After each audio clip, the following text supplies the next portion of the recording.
Hi, everybody. Welcome to English Digest. I'm Tom. Hi, I'm Stephanie. And today we're going to continue talking about our featured novel, Never Let Me Go. Well, we're not going to talk about the novel so much today.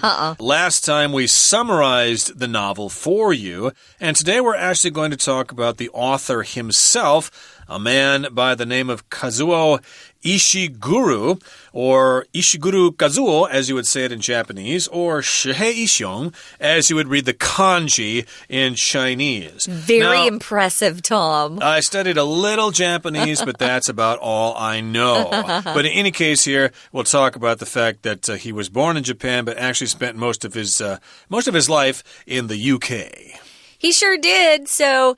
He is Japanese, but he's very British. You know, if you grow up in that country and you're surrounded by their food, their culture, their literature, you can't help but be British, too. So he's, I guess, British-Japanese or Japanese-British. We talked about his novel in our first program about human clones and ethics. Clones, of course, are exact copies of humans or animals. It could be an animal as well. I remember... Oh, yeah, Dolly the sheep, Dolly right? the sheep was the first clone, animal cloned, right? Ethics is when you talk about someone's moral values or principles and what they consider to be morally right and morally wrong. We're going to examine his life, talk about his background, as we like to say, and find out what led him to become a writer. So let's get going, guys. We're going to read through our lesson, and then we'll be back.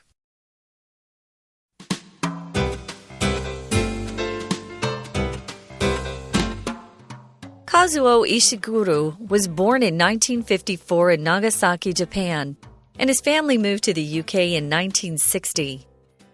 His parents had always intended to return to Japan, so they raised their children in a Japanese-speaking household. However, Ishiguro wound up not returning to Japan until 1989, long after his literary career took off. Journalists have often speculated that Ishiguro's Japanese heritage has influenced his writing, but he has countered this by saying that his first-generation status in the UK has made him a funny, homogeneous mixture of Japanese and British cultures, and that his work bears little resemblance to Japanese writing.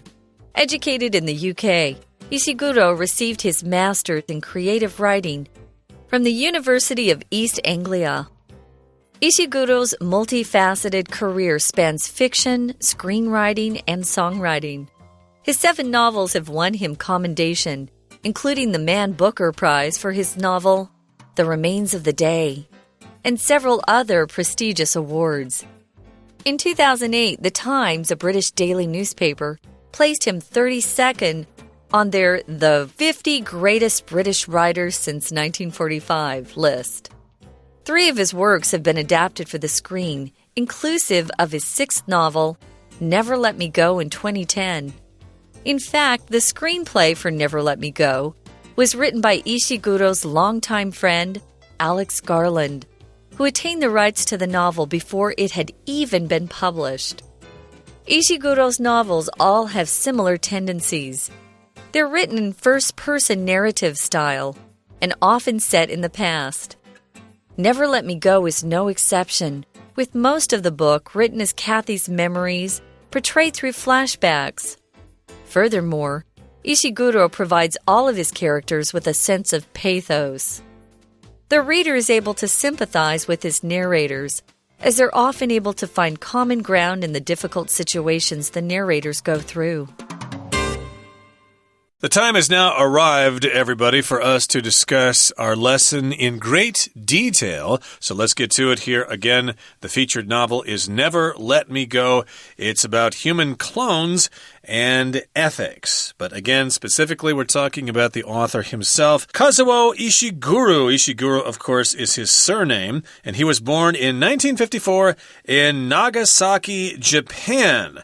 which of course is on Kyushu Island, Changshi, as you call it in Chinese, Nagasaki. That was actually the second city that was bombed with a nuclear bomb back in World War II. But of course, he was born there years after the bomb exploded, so he's okay. And his family moved to the UK in 1960, like 6 years later. So when he was 6 years old, or maybe 5, they were actually living in the United Kingdom. Now, his parents had always intended to return to Japan.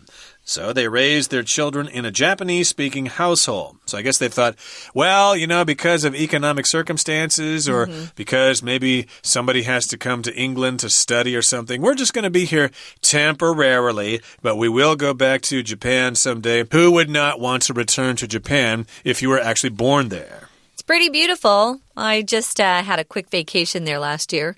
So this was smart.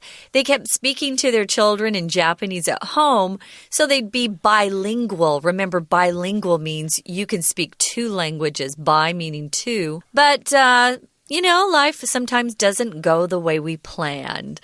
And so the next sentence says, Ishiguro wound up not returning to Japan until 1989.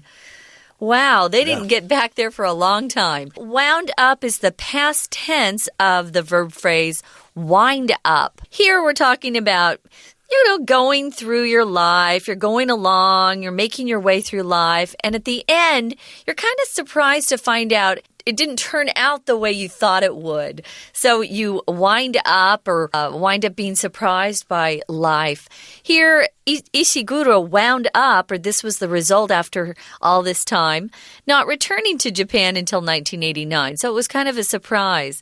But this was long after his literary career took off, so he was actually quite successful by the time he eventually returned to his native country, you could say. Yeah, it doesn't say here if he just went there to visit or he decided to actually move back to Japan. Yeah. That's when he was already 35 years old. But again, like I said, it probably was for at least a long time there because Japan's a pretty cool country. Yeah. Just as long as they're not having earthquakes or nuclear disasters or stuff like that. Yeah. Otherwise, the place is pretty cool. Now, again, he wound up back in Japan in 1989.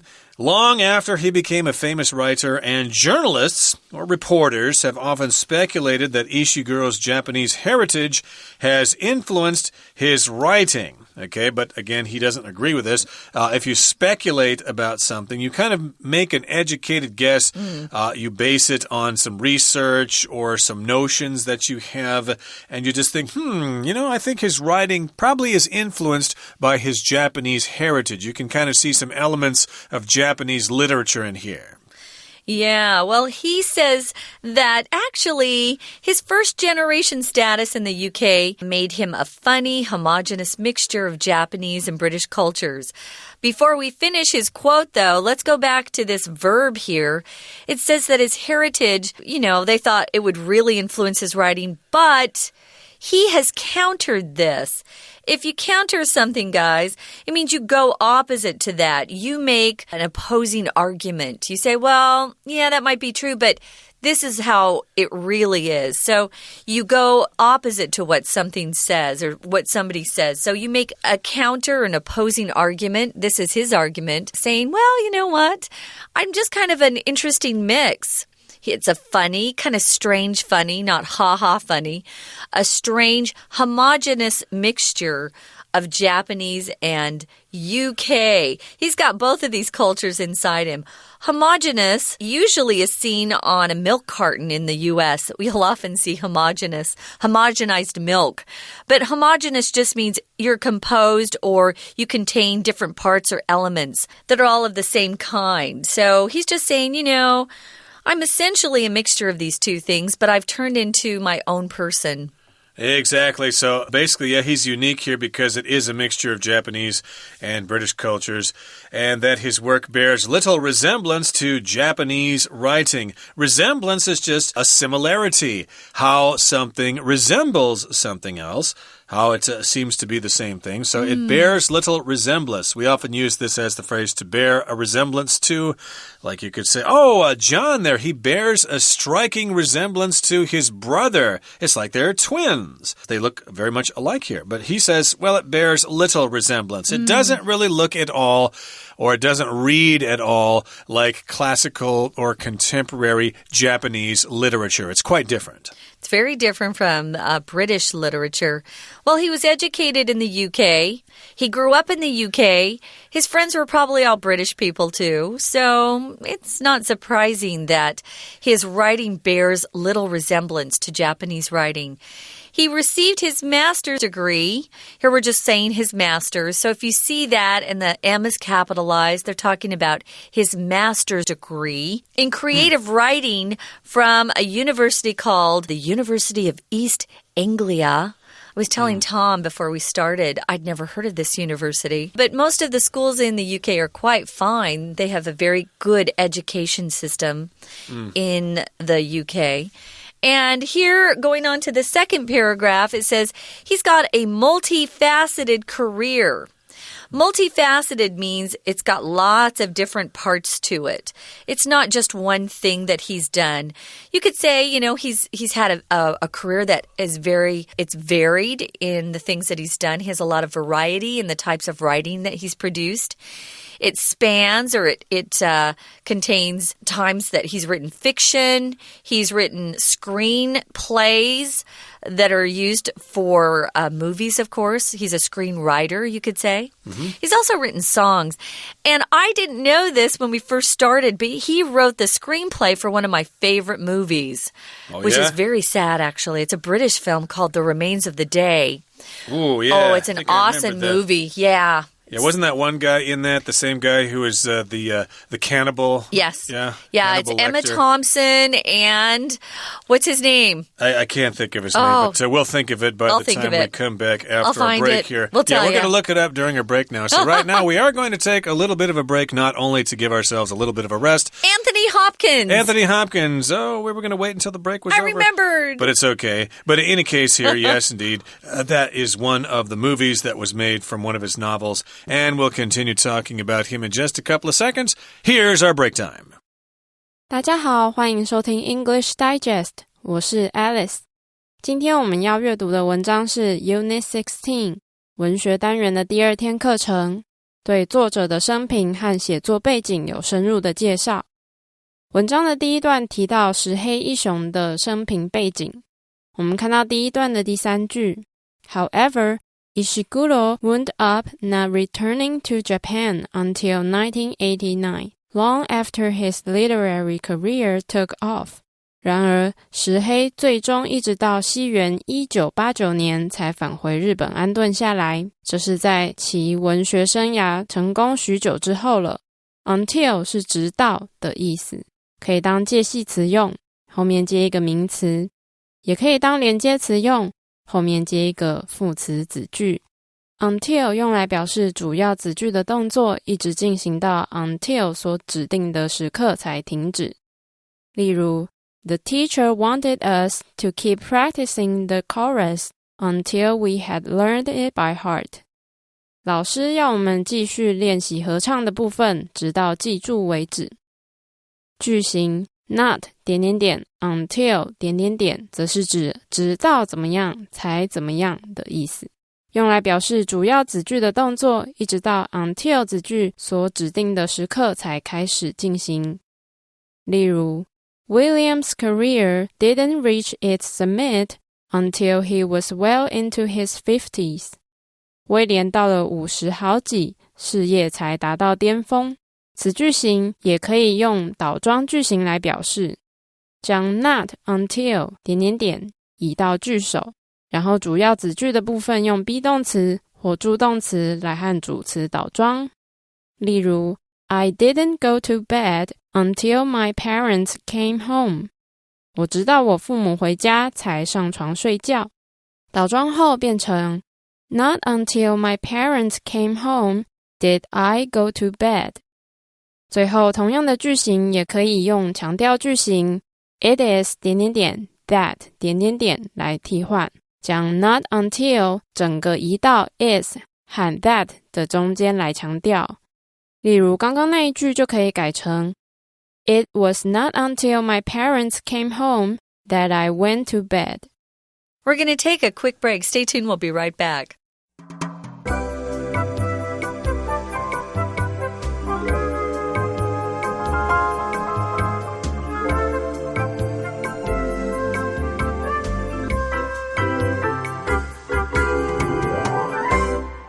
Welcome back, everybody. Again, we're talking about the author of our featured novel, Never Let Me Go. Again, the author's name is Kazuo Ishiguro, born in Nagasaki, moved to the UK in 1960, and his writing is kind of a mishmash of Japanese and UK cultures kind of mixed together. That's what he says himself. And as we left off, we saw that he's not only a novelist, but he also writes plays or screenplays for movies and stuff. He also writes songs. I wonder if he's ever written any hit tunes. Yeah. Well, his 7 novels have won him commendation, including the Man Booker Prize for his novel The Remains of the Day and several other prestigious awards.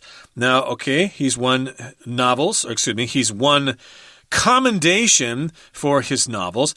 Commendation means you've been recognized, you've been awarded for something, and these commendations include a prize. The Man Booker Prize for his novel, The Remains of the Day, and you did mention this movie before our break there. The Man Booker Prize, I believe, is some kind of literary prize for books written by authors from the Commonwealth of Nations. Okay, that would include England and Canada, New Zealand, Australia. It doesn't include America America doesn't include them because, they were naughty. They revolted against Britain way back then. So they said, well, we're not going to let you have the Man Booker Prize then. Bad boys. But the Canadians can apply for the prize, I guess. Yeah, they're a part of the Commonwealth. Yeah. They've got the Queen on their coins. Yeah, there. we're definitely not part.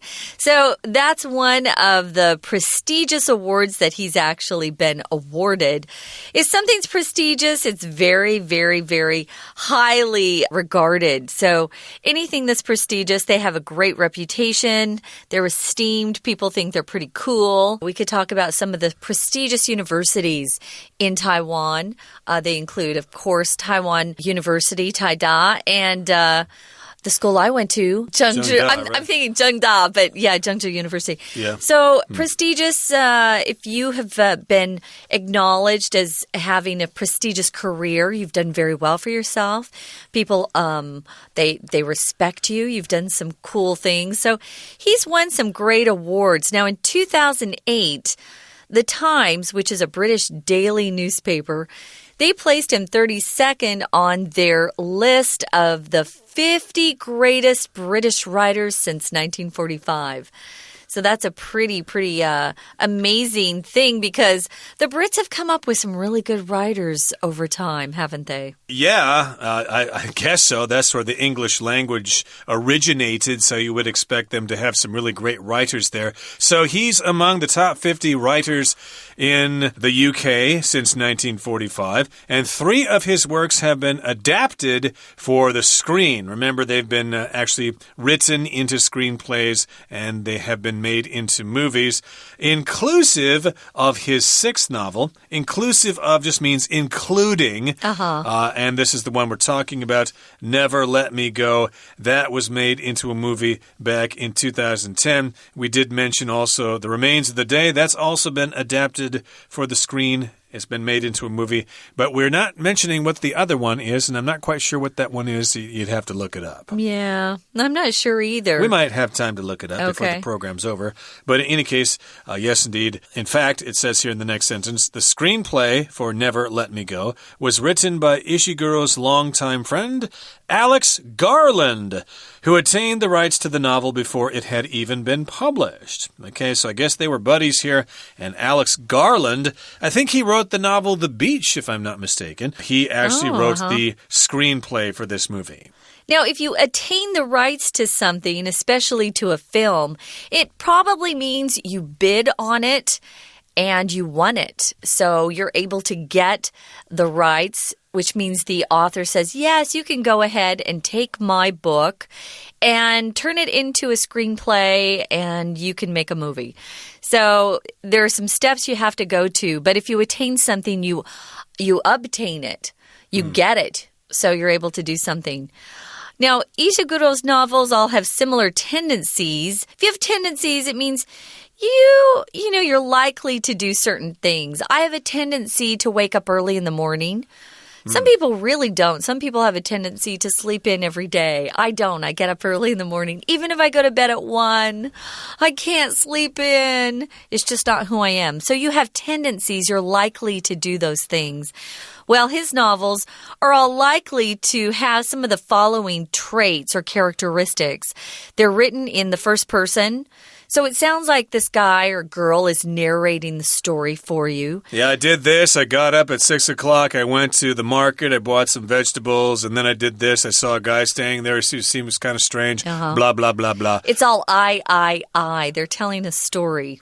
Exactly. So there are other narratives, of course. The third person, which is like somebody outside of the action describing things, etc. I think that's the most common narrative style. First person is as if you're writing a diary or a memoir or something like that. And often these stories are set in the past. They take place in years past, and Never Let Me Go is no exception. It is in first-person narrative. It's also set in the past, and with most of the book written as Kathy's memories. Remember, we said in our program last time, it was in the form of her memoir or her autobiography. Yeah, I think it's interesting. It just occurred to me. Here's this guy, and he's writing as if he's a woman. So it's kind of an interesting thing. Usually women's memoirs, even fictions, pieces of fiction, you could say. You can't say fictions, guys. Pieces of fiction, they are written by women, writing as a woman. But he's a guy writing as a woman, which is kind of interesting. If you portray something, we use it to talk about depicting something or describing something in words or even visually, or an actor on the stage can portray a certain character. So her memories, Kathy's memories, are actually described by him in his book through flashbacks. A flashback is when some character is remembering something from the past. Yes, indeed. Just thinking about something that happened in the past. I suppose we have flashbacks all the time when we're going through our daily lives and we see something or we smell something. Oh, that reminds me when I was 8 years old and my parents took me to Disneyland and this weird guy came over to me and tried to sell me a book or something and my parents were trying to take me away. Yeah, I had a flashback. I remembered everything.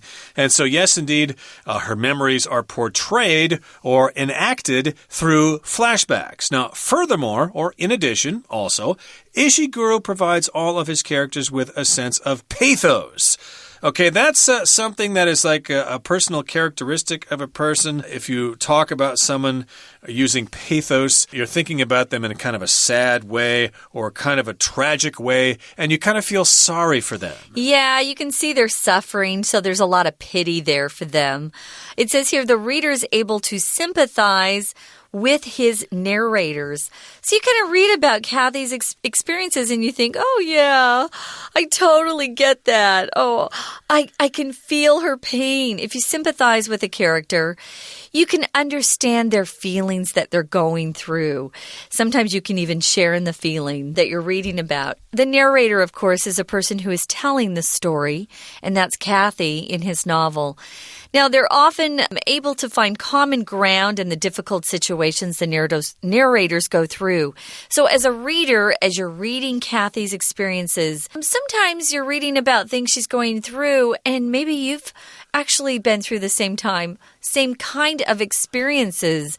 And so you can sympathize, or here we're using that phrase to find common ground. If you find common ground with somebody, guys, it just means you can better understand understand them because you've had sort of the same experiences they have. Indeed, it's not just about those clones, but it's about all of us, and you can certainly relate to what is happening to them, and you really feel that you are affected by it. Yeah, to go through just means to experience something. Boy, it's very difficult to get through this or go through this. So indeed, we're going to get through this together. We're going to go through these different kinds of situations as we travel along the route to learning perfect English. Someone who's going to help you along the route, of course, is our Chinese teacher. Let's listen for the final time. 接着我们看到文章的第二段。第二段提到石黑一雄的文学作品备受好评，不但被改编成电影，还获得好几个知名的奖项。我们看到第二段的第二句的前半部分 His 7 novels have won him commendation. 他的7本小说已使他获得赞赏。我们看到这一句有一个名词叫做 commendation, C-O-M-M-E-N-D-A-T-I-O-N,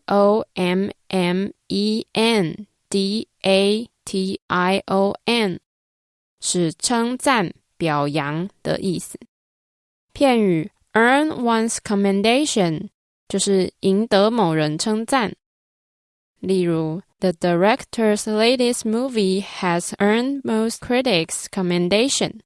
这位导演的最新电影赢得大部分评论家的称赞。